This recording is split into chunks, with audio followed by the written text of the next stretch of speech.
नमस्कार, मैं हूं मृत्युंजय कुमार झा और हमारा खास शो काबू में कोरोना पर ढिलाई कोरोना, इसमें आपका स्वागत है। और ये थीम आज हम आपके लिए इसलिए लेकर आ रहे हैं क्योंकि हमारे लिए आपके लिए ये जानना समझना बहुत ज़रूरी है कि देश में अभी कोरोना की ग्राउंड रिपोर्ट है क्या और एक्चुअल सिचुएशन क्या है, और उसको देखकर जो अनलॉक की प्रक्रिया देश में शुरू हो रही है, क्या वो ठीक है, क्या उसका तरीका ठीक है, इसको लेकर एक्सपर्ट क्या मानते हैं, इस पर हम बात करेंगे। और रविवार को पिछले 50 दिन में, जी हाँ, पिछले 50 दिन में सबसे कम कोरोना के केस आए, 1,53,000 के आसपास। जो डेथ के आंकड़े हैं वो 34 दिन में सबसे कम आए हैं, 3,000 से कम। और रविवार को खत्म हफ्ते में देश भर में जो फर्टिलिटी रेट है, जो मृत्यु दर है, वो 17% घटा है और 12 हफ्ते में पहली बार मृत्यु दर में साप्ताहिक गिरावट आई है। क्या ये आंकड़े हमें राहत देने के लिए पर्याप्त हैं? क्या हमें निश्चिंत होना चाहिए?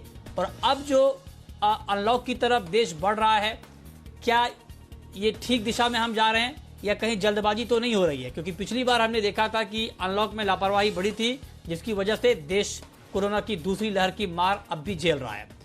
अब ऐसे में सवाल यह है कि अनलॉक की जो प्रक्रिया अपनाई जा रही है, क्या वो ठीक है या इसका तरीका कुछ और हो? इन तमाम मुद्दों पर आज हम डिटेल में बात करेंगे। और एक्चुअली जो आंकड़े कम हो रहे हैं, ये आम लोगों के लिए तो समझने के लिए बिल्कुल आसान है कि आंकड़े कम हो रहे हैं, लेकिन कोविड के डेटा को एक्चुअली पढ़ा कैसे जाए, एक्सपर्ट इसको कैसे पढ़ सकते हैं, डेटा के भीतर का डेटा क्या कहता है, इस पर डिटेल में बात ब्रेक के बाद करेंगे हम। लेकिन उससे पहले देखिए यह खास रिपोर्ट।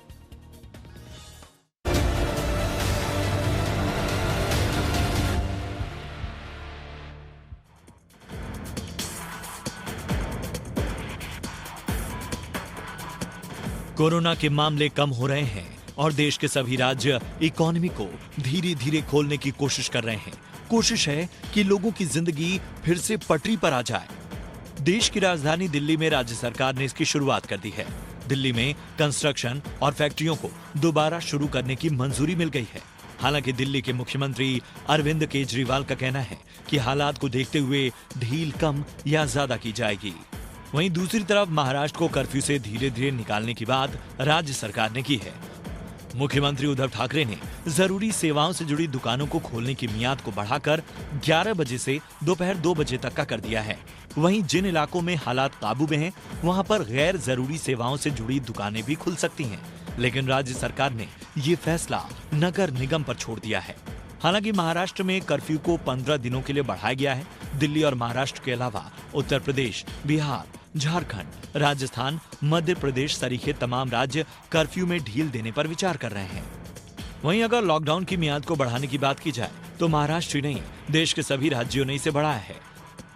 राजस्थान की गहलोत सरकार ने 8 जून तक कर्फ्यू की मियाद को बढ़ा दिया है। पंजाब में भी 10 जून तक कोरोना कर्फ्यू लागू रहेगा।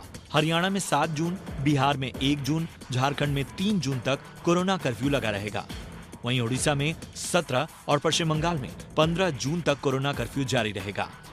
इनके अलावा देश के ज्यादातर राज्यों में कोरोना कर्फ्यू 7 जून तक लगा रहेगा। कोरोना के मामले कम होने के बाद जिंदगी को दोबारा पटरी पर लाने की कोशिशें ठीक हैं, लेकिन जानकार कोरोना की तीसरी लहर की आशंकाओं के बीच कुछ हिदायतें दे रहे हैं। जैसे कोरोना के मामले कम हुए हैं लेकिन खत्म नहीं, इसलिए सरकारों को धीरे धीरे और हालात को देखते हुए अनलॉक की प्रक्रिया करनी चाहिए। अगर एक बार में सभी चीजें शुरू हो जाएंगी तो संक्रमण दोबारा रफ्तार पकड़ सकता है। अभी हालात ऐसे नहीं आए हैं कि पब्लिक ट्रांसपोर्ट को पूरी क्षमता के साथ खोला जाए। राज्य सरकारों को जितना हो सके लोगों को जल्दी से जल्दी वैक्सीन लगाना होगी, क्योंकि वैक्सीन ही कोरोना के खिलाफ एकमात्र कारगर हथियार है। सबसे जरूरी बात यह कि अनलॉक में लोगों को कोरोना प्रोटोकॉल का सख्ती से पालन करना होगा। अगर इनमें कोई भी एक चीज नहीं होती है तो समय से पहले ही कोरोना की तीसरी लहर आ सकती है।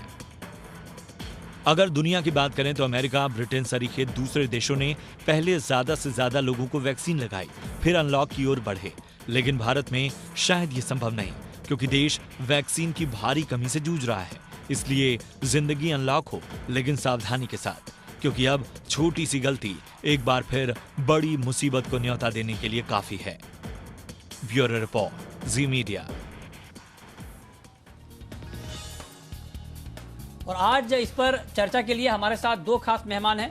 हमारे साथ हैं डॉक्टर अनंत भान, पब्लिक हेल्थ एक्सपर्ट, और साथ ही हमारे साथ डॉक्टर जयेश लेले हैं, सेक्रेटरी जनरल IMA के, इंडियन मेडिकल एसोसिएशन के।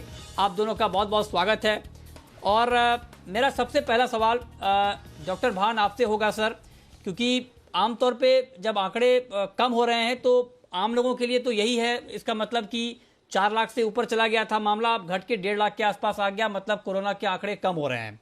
मैं आपसे इससे अलग सवाल ये पूछना चाह रहा हूँ कि ये जो हम आंकड़ों में गिरावट देख रहे हैं, मृत्यु दर के आंकड़ों में गिरावट देख रहे हैं, क्या इसके आधार पर ये कहना कि दूसरी लहर का कोरोना काबू में आ रहा है, ये कहना ठीक है, इससे आप एग्री करते हैं, या आप लोग आंकड़ों के भीतर का आंकड़ा जिस तरह से पढ़ते हैं उसमें कुछ अलग इंडिकेशन मिल रहे हैं? एक्चुअली कोविड के आंकड़ों को किस तरह से पढ़ा जाए, इस पर आप क्या कहेंगे? धन्यवाद मृत्युंजय जी। तो 2-3 चीजें हैं। एक तो ये सर्टनली कह सकते हैं कि केसेस कम हो रहे हैं अगर हम पूरे देश को देखें, क्योंकि जिस तरीके से केस पहले आ रहे थे, जिस तरीके से मौतें हो रही थी, उससे तो बेहतर हो गए हैं सर्कमस्टांसेस। बट एक चीज इम्पॉर्टेंट है, एक तो हमें थोड़ा सा ट्रेंड लंबे समय तक देखना इम्पॉर्टेंट रहता है। पिछले 1-2 सप्ताह से तो सर्टनली केसेस कम हो रहे हैं, बट ये भी सच है कि देश के कुछ ऐसे प्रांत अभी भी हैं जहाँ केसेस अभी भी थोड़े हाई हैं। नॉर्थ ईस्ट में देख लें, साउथ में कुछ केस जगह हैं जहाँ पे केसेस हाई हैं। तो एक जो वेव हम नेशनल लेवल पे देखते हैं वो एक चीज़ होती है, और एक जो लोकल लेवल पे होता है उस टाइप का डेटा भी देखना इम्पोर्टेंट होता है। दूसरी बात, पिछले साल से हमने ये भी सीखा है कि केसेस कम होते हैं और सस्टेन्ड टाइम तक कम रहते हैं, उसको हम कैजुअली ना लें। और ये शायद आपने इंट्रोडक्शन में भी कहा कि अगर केस कम हो रहे हैं तो ये अच्छी बात है, और धीरे धीरे अनलॉक की प्रक्रिया तो बिल्कुल स्टार्ट होने वाली है। बट हमें ये ध्यान में रखना है कि अभी भी बहुत रिस्क है, नए वेरिएंट्स आ गए हैं जो ज़्यादा इन्फेक्शियस हैं, और ये जो वो पॉपुलेशन है जो शायद लॉकडाउन में अंदर रही और अब शायद बाहर आने की के लिए काफ़ी आतुर होगी, और जैसे अनलॉक होगा वो शायद बाहर आने लगेंगे, तो उनके लिए रिस्क बना रहेगा। तो वैक्सीनेशन हम बढ़ाते रहें, क्योंकि हमारा एब्सोल्यूट नंबर्स वैक्सीनेशन का अच्छा है, लेकिन पॉपुलेशन कवरेज इतनी अच्छी नहीं है। 3.2% के आसपास ऐसे लोग हैं भारत में जिनको दोनों डोज मिल चुके हैं, तो हमें वो परसेंटेज बहुत ज़्यादा बढ़ाना है और प्रिकॉशंस को फॉलो करना है। तभी हम शायद अगर नेक्स्ट वेव कब भी आती है, उसका जो ग्राफ है उसको थोड़ा हम प्लेट्यू कर सकेंगे, ताकि इतना एक्यूट ना हो जितना कि हमने अप्रैल में देखा, और उसके कारण जो हाहाकार मचा वो तो हम सब जानते हैं। ओके, तो आपने ये बताया कि अभी एक्चुअल सिचुएशन है क्या और किन किन मोर्चों पे हमें सावधानी अभी बरतनी चाहिए। डॉक्टर लेले, मैं आपसे इसी से जुड़ा हुआ एक सवाल पूछता हूँ, फिर हम चर्चा को आगे बढ़ाएंगे सर। आप जो आंकड़ों में कमी आ रही है, इसको आप किस नज़रिए से देखते हैं? और अगर मैं आपसे सीधे तौर पर ये पूछूं कि क्या केस का कम होना महामारी का कम होना है, तो इस पर आप क्या कहेंगे? केस का कम होना एक जगह पे है, जैसे वो कंपैरेटिव स्टेटमेंट है कि कल 3 लाख थे, परसों 4 लाख थे, आज 1.5 लाख है, लेकिन उसका मतलब ऐसा नहीं कि महामारी टोटल निकल गई है। महामारी महामारी है, और उसी को हम लोग को पूरी तरह से सावधानी से बरतनी चाहिए जब तक वो खत्म न हो। और उसके लिए जैसे हम लोग बोलते हैं कि कोविड एप्रोप्रिएट प्रिकॉशंस और कोविड वैक्सीनेशन और सोशल डिस्टेंसिंग, ये जो हम लोग अभी जो है वो जैसे थोड़ा सा रिस्ट्रिक्शंस जो लेके आता है, जैसे लॉकिंग और अनलॉकिंग में, तो वो हिसाब से जगह जगह पे पूरा आप देश का देखेंगे तो ठीक है, लेकिन जैसे मिस्टर भान ने बताया कि लोकल भी हमको देखना पड़ेगा साथ में, ये एरिया वाइज। लेकिन आपको ये भी देखना चाहिए कि जैसे ही हम लोग वो अनलॉकिंग कर लेते हैं, लोग बाहर जाते हैं और वो वापस वो पेशेंट बढ़ जाने के टेंशन हो जाता है। तो इसके लिए महामारी खत्म हो गया अभी, इसे जरा भी हमको मानना नहीं चाहिए। ठीक है, तो मतलब आपने बिल्कुल दो टूक बात ये कही कि महामारी खत्म हो गया है, ये अभी बिल्कुल नहीं मानना चाहिए। अब मैं चर्चा को आगे बढ़ाता हूँ। डॉक्टर अनंत भान जी, मैं आपसे सर ये पूछना चाहता हूँ कि एक डॉक्टर के नज़रिए से अनलॉक की तरफ बढ़ना क्या अभी ठीक है या रिस्की है, और या फिर जिस तरीके से हम अनलॉक की तरफ बढ़ रहे हैं, क्योंकि अभी कई सारे राज्यों ने अनलॉक का प्रोसेस शुरू किया है, हालांकि ये धीरे धीरे ही हो रहा है, कुछ कुछ चीज़ों में ढील दी जा रही है, तो क्या इसी तरीके से अनलॉक की तरफ हमें बढ़ते रहना चाहिए या अभी अनलॉक को थोड़ा सा और टाला जाए? मतलब एक डॉक्टर इस मुद्दे पर क्या राय देगा अपनी? देखिए मृत्युंजय जी, मेरा ये बिलीफ है कि अनलॉक कभी ना कभी तो करना है। अभी केसेस कम हो रहे हैं हर स्टेट का, लेकिन सिचुएशन अलग है। अब जैसे आपने बताया महाराष्ट्र और दिल्ली का सिचुएशन अलग है। मैं भोपाल में रहता हूँ। मध्य प्रदेश में केसेस दिल्ली और महाराष्ट्र से शायद कई गुना कम हो चुके हैं। एक मैट्रिक्स ये रहता है कि अगर आप 5% पॉजिटिविटी रेट लिखते हैं तो किसी डिस्ट्रिक्ट में 5% पॉजिटिविटी रेट से ज़्यादा है कि 5% से कम है, उस हिसाब से आप डिसीजन लें। और वो ये सारा जो लोकल डेटा है वो डिफाइन करना चाहिए कि हम अनलॉक की प्रक्रिया स्टार्ट करें कि नहीं करें। और जब स्टार्ट करते हैं तो उसको बिल्कुल बहुत ही ग्रेजुअली अनलॉक करना चाहिए। कोई भी स्टेट या पॉलिसी मेकर ये डिसीजन नहीं ले कि एकदम से पूरा अनलॉक हम कर दें, क्योंकि वो तो फिर हमें एक सिचुएशन में एकदम फिर से ला सकता है जहाँ पे बहुत सारे लोग बाहर जा रहे हैं और एक्सपोज हो सकते हैं इन्फेक्शन को, और फिर हम उस सिचुएशन में आ जाएं कि केस सडनली बढ़ने लगे, फिर हमको लॉकडाउन की बात करने लगे। तो धीरे धीरे करें, डेटा को ट्रैक करते रहें, टेस्टिंग की उपलब्धि मेंटेन करें, हेल्थ सिस्टम को ऑन स्टैंड बाय रखें। और अगर आपको लगता है कि वो स्टेबिलिटी रहती है, केस बहुत ज़्यादा नहीं बढ़ रहे हैं, ज़्यादा चेंज नहीं आ रहा है, तो धीरे धीरे फिर हम और इकोनॉमिक एक्टिविटीज़ को अलाउ कर सकते हैं। लेकिन ये स्पीड से नहीं होना चाहिए, और बिल्कुल लोकल अच्छी क्वालिटी के डेटा को देखते हुए और उससे डिफाइन होना चाहिए।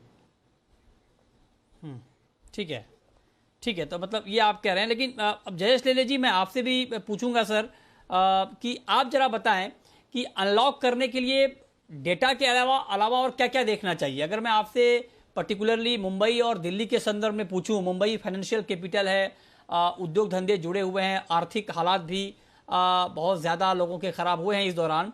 तो बहुत सारे लोग ये कह रहे हैं कि दिल्ली और मुंबई में बहुत मतलब जो हर्ड इम्यूनिटी है वो भी डेवलप हो गई है, बहुत सारे लोग इन्फेक्टेड हो गए हैं, वैक्सीनेट भी हुए हैं।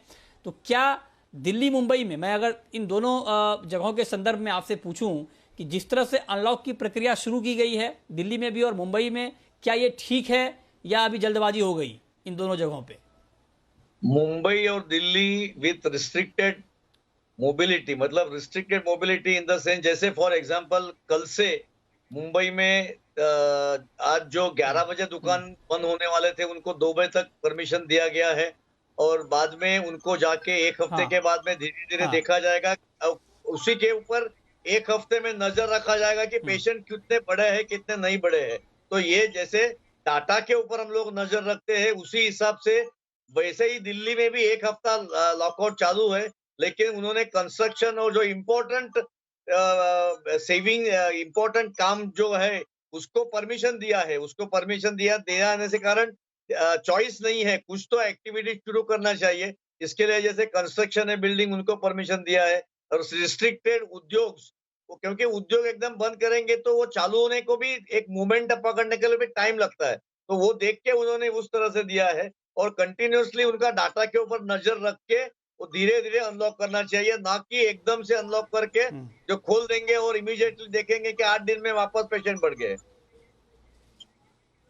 नहीं, ओके सर, अब धीरे धीरे अनलॉक करना चाहिए, ये भी एक ऐसा वर्ड है कि जिससे मतलब आप अगर मान लीजिए 20 चीज़ें बंद हैं, उसमें से अगर 5 चीज़ों को खोला गया तो भी धीरे धीरे कहा जाएगा, 10 चीज़ों को ओपन किया गया तो भी धीरे धीरे कहा जा रहा है। तो मैं आपसे उस संदर्भ में पूछ रहा हूँ कि अभी जैसे आपने जिक्र किया कि अब ये कह दिया गया है कि यहाँ पर 2 बजे तक दुकानें खुलेंगी, जिन इलाकों में केस कम है वहाँ पर जो नॉन एसेंशियल दुकानें हैं, गैर ज़रूरी चीज़ों के, वो भी खुल सकती हैं, नॉन एसेंशियल ऑनलाइन डिलीवरी भी हो सकती है।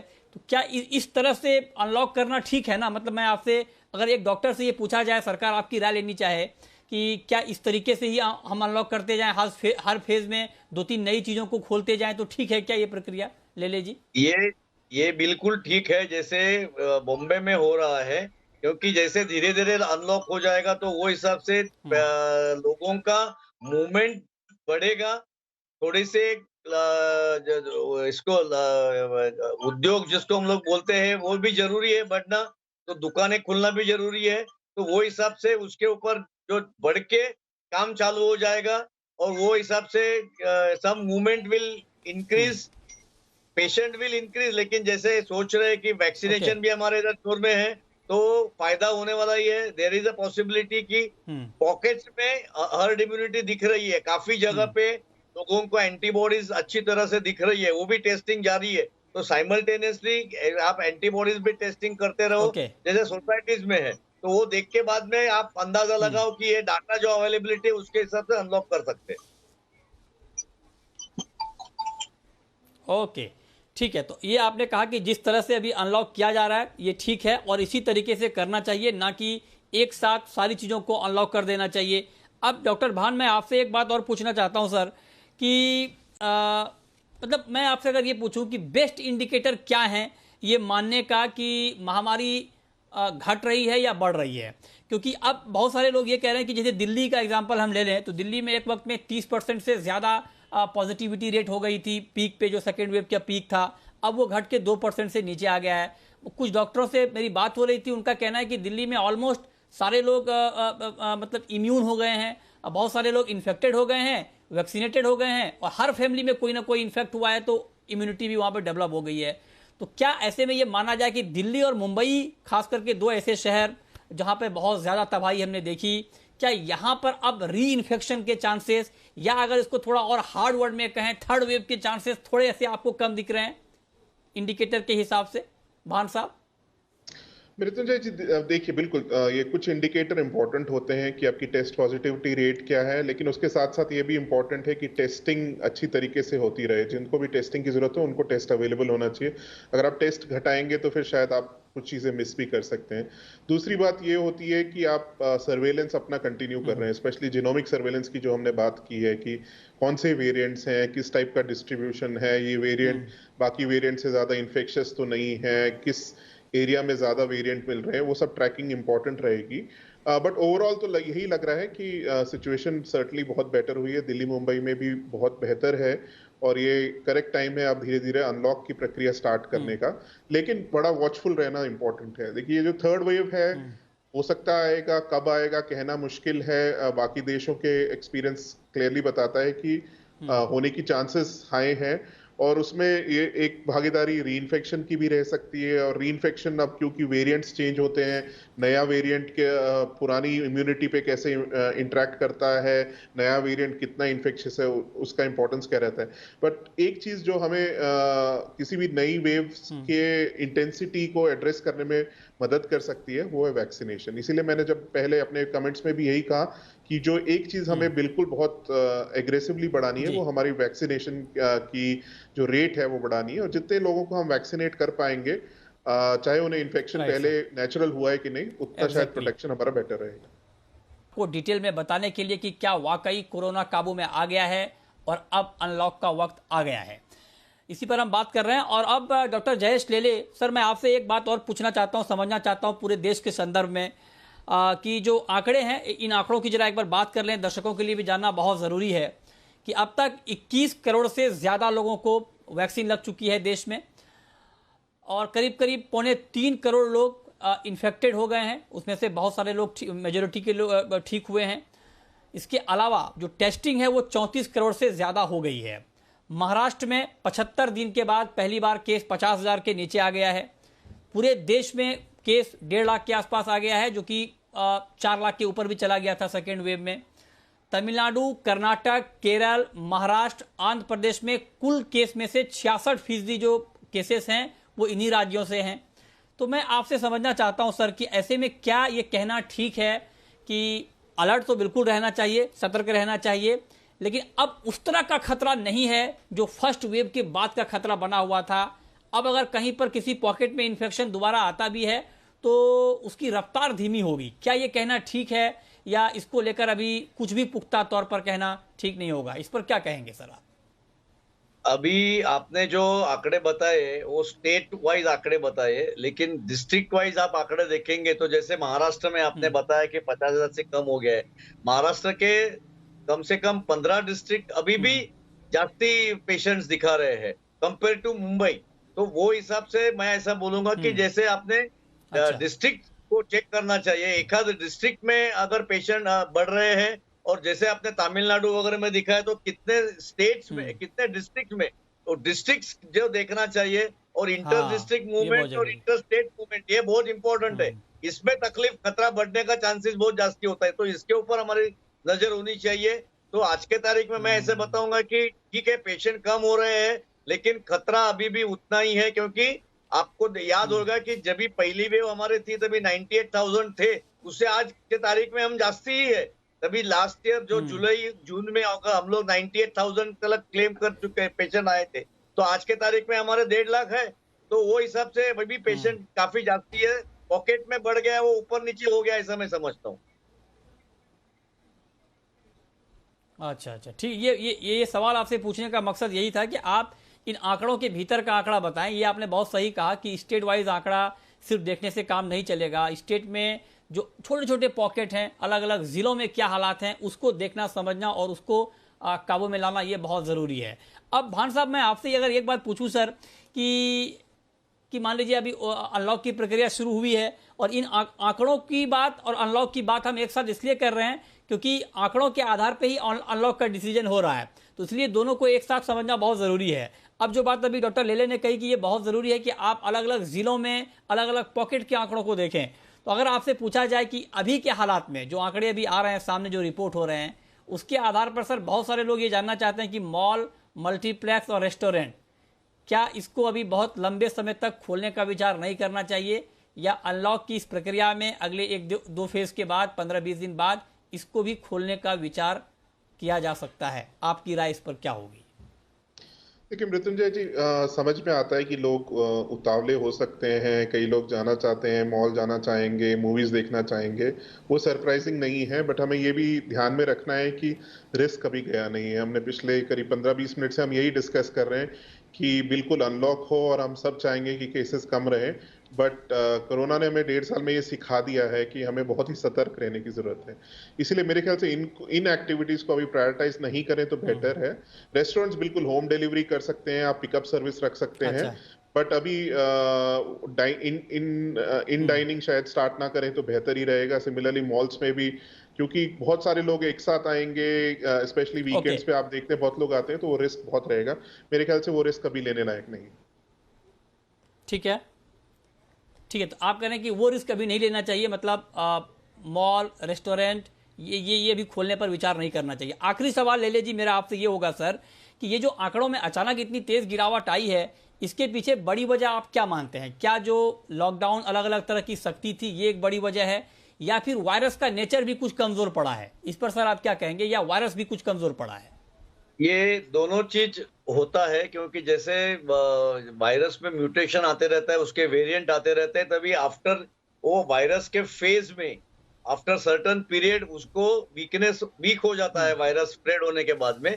तो वो भी एक कारण होता है कि पेशेंट आंकड़े जो है गिर गए हैं। नंबर 2, लॉकआउट जब भी होता है तो डेफिनेटली तो थोड़ा तो रिस्ट्रिक्शन आ जाता है मूवमेंट्स के ऊपर और लोगों के मिलने जुलने के ऊपर। जैसे होटल बंद है तो लोग मिलते ही नहीं है, घर में खाना खाते हैं या ऑर्डर दे के मंगवाते हैं, दैट इज फाइन। लेकिन मॉल बंद है, थिएटर बंद है, जैसे बसेस काफी जगह पे बंद है, मुंबई में ट्रेन भी बंद है। तो वो हिसाब से मैं मानता हूं कि ये दोनों चीज के कारण आंकड़े गिर रहे हैं और गिरना चाहिए। भगवान करे कि हम जितना जल्दी नीचे उसको प्लेटे ऊपर लेके जावे उतना अच्छा है। राइट सर, जी बिल्कुल सही सर। बहुत शुक्रिया डॉक्टर जयेश लेले आपका, और डॉक्टर अनंत भान साहब आपका हमारे साथ इस खास चर्चा में जुड़ने के लिए और डिटेल में बताने के लिए कि कोरोना कितना काबू में आया है और इसको देखते हुए अनलॉक की प्रक्रिया अब होनी क्या चाहिए।